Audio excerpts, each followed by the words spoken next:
Hi, my name is Daniel Yawberry, and this is my presentation about Week 1's reading. This week's reading included a lot of interesting information. The textbook chapter discussed a lot of concepts and major themes that can happen within an organization. There were 5 concepts and themes that seemed like they were the most important.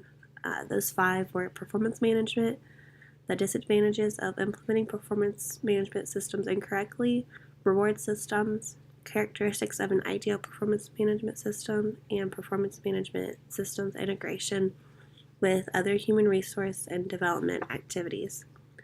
All of these topics can happen within an organization and can play a role in how successful the organization and the employees within that organization can be. The chapter mostly talked about performance management. It provided a lot of information about how to make that system successful in any organization. For the system to be an ideal system requires a lot of work from the individuals and the organization. For the process to get successful, work on it has to start before that system is put into place. This is because there are certain conditions that have to be present or the system will not achieve its multiple purposes. The first main concept that I'm going to discuss that was in this week's reading is performance management. The textbook defines performance management as a continuous process of identifying, measuring, and developing the performance of individuals and teams and aligning performance with the strategic goals of the organization. The concept of performance management is a constant process. It sets goals and objectives while observing the performance of individuals within that organization. It involves individuals giving and receiving feedback consistently from their supervisors or managers. It is important that managers make sure that the employees' activities and outputs are along the same goals as the organization. It's said that performance management is a link between an employee's performance and an organization's goals, so it's very important that they are similar and the employees are trying to meet those specific goals. A performance management system can contribute a lot to an organization. Employees can experience a motivation to perform well along with increased self-esteem. Managers can also gain insight about their employees while making sure organizational goals are met. Another way this type of system can contribute to an organization is that the employees will become more competent through the system and their misconduct will be minimized. The second thing that was discussed in this week's reading was the disadvantages of a poorly implemented performance management system in an organization. There can be many consequences that can happen when an organization does not implement the system properly. If the performance management system is not seen as fair to all of the employees, those employees will end up leaving the organization. This can lead to the organization wasting time and money to train those employees that ended up leaving because they didn't feel that satisfaction with their job.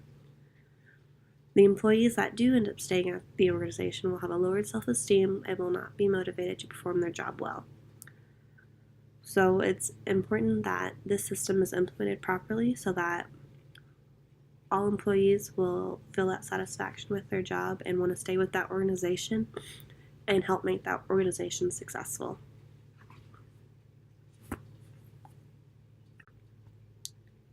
The third main concept that was discussed in this week's reading was reward systems. Reward systems are viewed as a set of mechanisms for handing out tangible and intangible returns. This is part of an employment relationship between the organization and the employee. Some returns are based on seniority and not on performance in the organization. There are many types of returns that companies can give to their employees. For example, base pay, long-term incentives, and short-term incentives are popular ones. Base pay is what is given to the employees for the work that they provide at the organization. This is the same for all employees that do similar jobs within companies. Short-term incentives are based on previous performance. These incentives are not added to base pay, they are a one-time payment.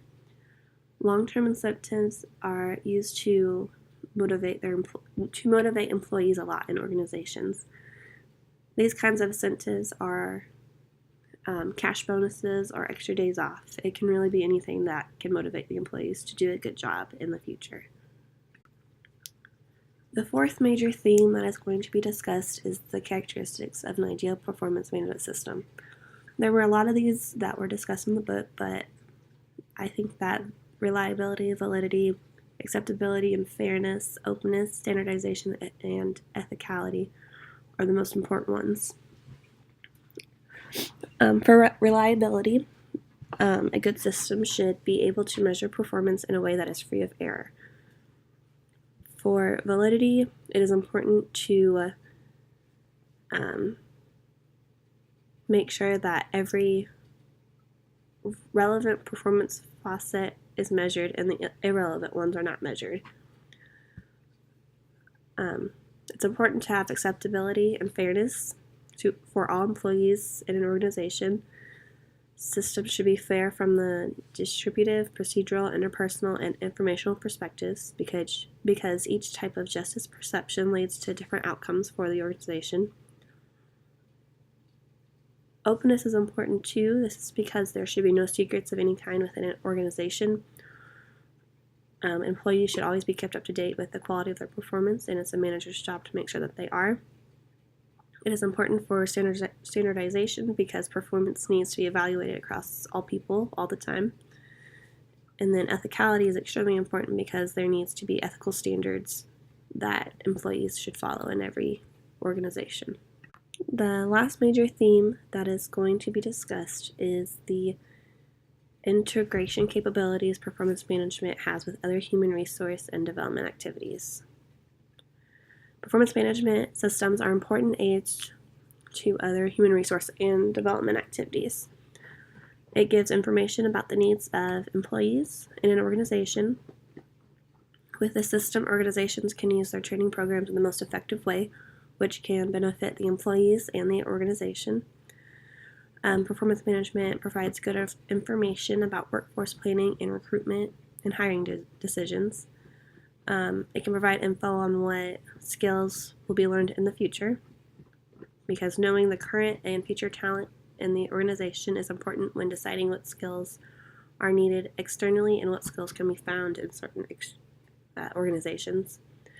And then performance management has a positive relationship with compensation systems as well. Okay, and the last thing that I'm going to talk to you about is about the two questions that you're going to have to answer. One has to do with how a concept has to do with everyday life, while the second question has to do with biblical integration. The question that how a concept in the book has to do with everyday life is, did the organization that you work for now or a previous organization that you've worked for in the past ever use reward systems? If they did they use short-term incentives or long-term incentives? And then do you think that is important for an organization to use reward systems? The second question that has to do with biblical integration is, as a Christian, do you believe that performance management is important to build a successful Christian organization? And then if you wouldn't mind to use scripture to support your answer.